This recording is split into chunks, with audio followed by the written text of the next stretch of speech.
বৈধ কোনো কাগজ নেই ট্যাক্স দেওয়ার বালাই। অথচ সরকারি হিসাব মতেই বাংলাদেশে কাজ করছেন 8,500-এর বেশি অবৈধ ভারতীয় নাগরিক। ট্যুরিস্ট বা বিজনেস ভিসায় এসে মেয়াদের পর থেকে যাওয়া এবং ওয়ার্ক পারমিট ছাড়া কাজ করার এই প্রবণতা দেশের অর্থনীতি ও নিরাপত্তার জন্য এখন এক বড় শঙ্কার কারণ হয়ে দাঁড়িয়েছে।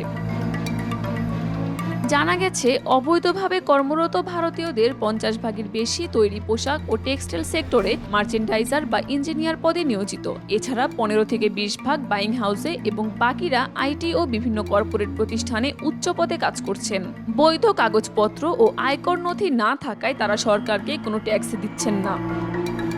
একদিকে ভারত প্রতিনিয়ত সীমান্ত দিয়ে বাংলাদেশে পুশিনের চেষ্টা চালাচ্ছে, অথচ অন্যদিকে বাংলাদেশে থাকা তাদের অবৈধ নাগরিকদের ফেরত নিতে কোনো আগ্রহ নেই। তবে এবার কঠোর হচ্ছে স্বরাষ্ট্র মন্ত্রণালয়। অবৈধ বিদেশি এবং তাদের আশ্রয়দাতা প্রতিষ্ঠান উভয়ের বিরুদ্ধে কঠোর আইনি ব্যবস্থা নেওয়া হবে বলে জানা গেছে।